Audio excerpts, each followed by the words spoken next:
right, hello Sober fam. I wasn't gonna vlog tonight, but Cassie is here and Cassie just pointed out that I should. We are, first of all, I'm in chaos today because I'm flying to Denver tomorrow for not 2 months, for a little over 1 month. And finally, and I talked about this in a vlog, we're finally hanging my pictures on my wall, which is, you good? Yeah. Which is very exciting. And when I say we are hanging them, I mean Cassie has been here being, her usual amazing self, and she can do everything, and I'm envious of it. But she's been hanging my pictures for me, and I have a meeting with my community in like an hour and a half. Dinner's in the oven. I've been packing all afternoon. I'm incredibly just a ridiculous person because I bring 2 suitcases pretty much every time I come to Denver. So I have like 2 full-sized suitcases because I can't pack light. So I'm just a little overwhelmed. My apartment also looks like a bomb went off because of all the picture hanging and packing and everything. But I guess I'll take you along with me on my journey to Denver tomorrow. I guess I'll take you along on a sober travel flying day. Actually, after my meeting today, I'm gonna be calling my Uncle Troy because he's a pilot for Air Canada, and whenever I'm feeling extra anxious about a flight, I will call him the night before, and he just like talks to me about everything that makes flying so safe, and it's very calming. And then the whole time I'm on the flight, I'm just like replaying all the things that he told me. So I will have one of those calls with him today. I wonder if there's a way for me to record it, play some more. Probably. I should. Yeah. I'm doing that after my meeting, and then just continue. Wait, I wasn't listening. Did you explain that he's a pilot? Yes. Okay. Yeah. So I'm doing that after my meeting. But yeah, it is we're in the chaos right now, but that is okay. I will take you along for it. All right. These pictures were given to me by our cousins who we adore, and they're all like cute little Taylor Swift themed. Each one is for a Taylor Swift song, and they did a great job picking them. So cute. And they actually gave them to me for my 30th birthday, but I ended up having to move home for a little bit right then. So they've been saved. They've been patiently waiting. They've been waiting for their moment to shine. Now's the time. It's very exciting. This one's your favorite. Yes. I think it's a little lover. I think Mirrorball's my favorite. You mean aesthetically, right? Yes. All right. Unless the level lies, this should be good. Yay. So cute. Okay, so we thought we were done, but then we were just like, let's just look at the ones I have. And we got this one up here. I'll give a proper shot, but it says "The best people in life are free." Calligraphy by yours truly. And then we have these really cute, this one's Toronto Coffee with the pictures of a bunch of Toronto coffee shops. And this one's just, oh hey Toronto, with a bunch of like Toronto little landmarks. So I thought, because I have this picture ledge, oh my God, suitcases everywhere. I have this picture ledge that's gonna go over my bed. So I was kind of saving all the other artwork for that, but it's fun to just hang other stuff there. And then when it's time to put that up, which will be when I get home, we can see what we have, we can move things around, or we can just get more new things to put there. So, oh my God, it just makes such a difference. It feels so much homier with little pictures up. I know, right? It's so cute. Here, I'm gonna properly show you this with the camera turned. The best people in life are free. Oh, Toronto. Literally a feminist queen. A strong, independent woman who don't need no man. Okay, so the overwhelm is very real.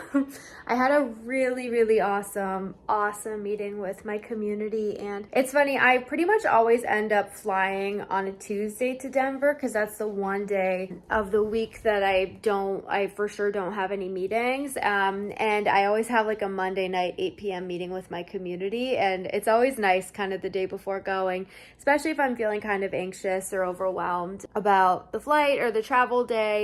When you kind of show up to like help and support other people, it takes you out of your own stuff to kind of help someone else. So that lifted my spirits getting to see everybody there. And now I'm just like, I've finished kind of packing, I think, for the most part, and it's already pretty late. I think it's like 11, but I, as an anxious flyer, I have found that I have better luck flying when I'm sleepy because I have an easier time falling asleep on the plane. So I'm kind of like, if I don't sleep that much tonight, then it might not be the worst thing for my travel day tomorrow. So it's all good. I'm powering through and feeling okay. Good morning. I have been up and at 'em, getting ready, and just started putting on makeup and realized I have not checked in on the vlog, so I thought I would. So I did not record the conversation with my uncle yesterday, but he definitely did give me peace of mind. He put my mind at ease a lot. Like, one of the things that really helps me that he always says, and I'm sharing this for anyone who is a nervous flyer as well, they have like so many redundancies. Like, he has, I think he said he has, and like, don't quote me on this is from memory, but he has like 9 different sources for like 9 different electric sources. So like, if this goes out, he has this. If this goes out, he has this. If this goes out, he has this. And they have 2 engines, and like, if one of the engines breaks, they can run on the other, like they can run on one. And also that, like, even if both engines, in some fluke thing, if both engines went out, the plane can glide. I think he said 90 miles, and there will always be an airport in that vicinity. And again, this is from memory. I was thinking I should ask him if he wants to come on my podcast sometime, because he's like my best tool for my anxious flying, for my fear of flying. And maybe I could do a little episode with him one time so that everyone who's nervous flyer can have my Uncle Troy in their back pocket also. But so, and he also says they imagine the worst possible turbulence that a plane could ever experience, and they make the plane able to withstand 200 times that turbulence. And also that, like, turbulence is never ever anything to worry about. One fact that I really love, also, I always feel funny doing my makeup on here because I don't know, because I think I feel self-conscious because I do. I'm like, this is probably not the right way to do this, but here we are. Anyway, so for turbulence, just knowing that like no plane has ever crashed from turbulence, it's the most normal thing. It's never gonna take a plane down. And one fact that I love that he has told me is that when planes fly, like a cargo plane or like a plane flying without passengers, they don't avoid turbulence because they know it's not dangerous. The only reason pilots try to avoid turbulence is because they know it makes passengers anxious, and it's like not a fun ride for people if it's super bumpy. So they avoid it for that reason. But if a plane is flying and they don't have passengers to worry about, also, I've been freaking breaking out. I think I jinxed it because I realized recently that I haven't, because I always get, whenever my skin breaks out, it's like here and it's like hormonal. And I was thinking just the other day, like, I haven't had a pimple in a really long time. I'm like clockwork. There they were. But anyways, so the only reason that planes avoid turbulence is because they know people get anxious. But if a pilot was just flying on his own, they don't even bother avoiding it because they know it's literally nothing to worry about. So that always comforts me. And yeah, even just saying that he, like, at Air Canada, his airline, he's just put through the absolute ringer. They're retested like every 4 months. They have to take a written test. They're in simulators. They're having to retrain on every every possible emergency situation that they could be in. They're training in all the time. Yeah, so that was my conversation with him.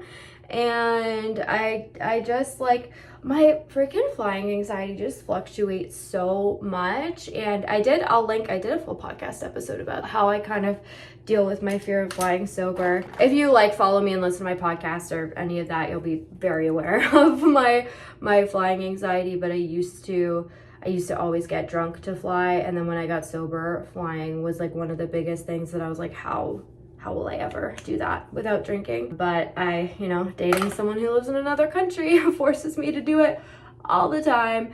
And it definitely goes up and down, and I find that like sometimes leading up to a flight, for some reason I'll just like this one for instance, it was actually because I saw like a headline that freaked me out, so I got my Uncle Troy to like talk me down on that specific thing. But sometimes something will happen, or I'll have a conversation or something that just like kind of spikes my anxiety leading up to a flight. But what I've realized that's kind of cool is that like once I get to the airport, I'm just like, okay, I've done this before, I've done this lots of times, and like I think once I get there, I'm pretty good at like calming down, and I have my airport routine, and I always arrive super early because since like flying is already so kind of stressful for me, I'm like the last thing I want is to ever feel an ounce of rushed or worried about timing. So I get there with plenty of time, I chill out at my gate, I get my Starbucks. Yeah, so I've got my tools, and what's cool is that I know that even though I might get anxious, that I can do it, and I've done it, and I can survive those feelings. But it's definitely been like, it's just been a pretty chaotic few days, so I'm definitely feeling the overwhelm of it all. It's always just stressful because like leading up to it, I'm like, I have so much I have to do, I have a lot of packing to do, and I'm like such an overpacker. I go so type A when it comes to packing and traveling and lists and like everything. That's why I just always check two suitcases. But then like leading up to going, it's like I want to get ahead on work before I go, but I also want to see people before I go because I'm gone for a long time. So this weekend was busy because I was trying to like be productive and get everything done that I needed to get done before leaving. And then also I had plans pretty much all weekend, like Friday, Saturday, Sunday, seeing people to try to get little visits in before leaving. So anyways, that's my ramble. It's just been pretty chaotic, but yeah, I'm trying to bring down my chaotic, overwhelmed energy a little bit.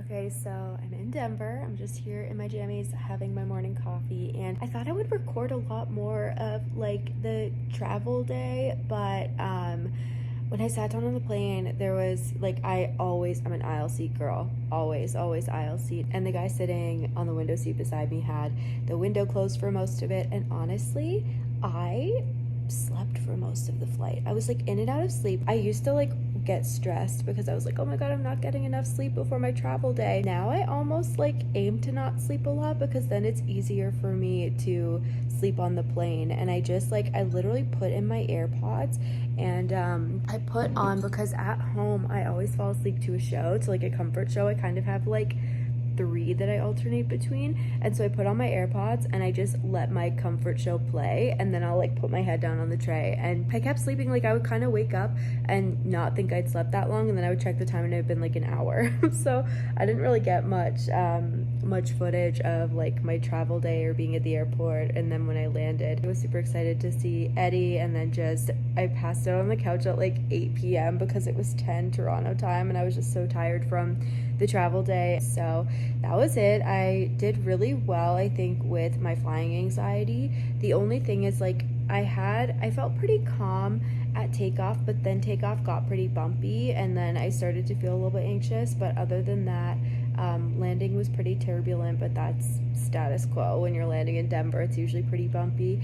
So I didn't love the landing, but I did okay, and I'm super proud, and I made it to Denver. I think that'll be the end of the vlog. I'll have to vlog some days while I'm here for sure, but thank you so much for watching. If you're still here, be sure to do all the things, subscribe, leave a thumbs up, leave a comment, and I'll see you in the next video. Bye.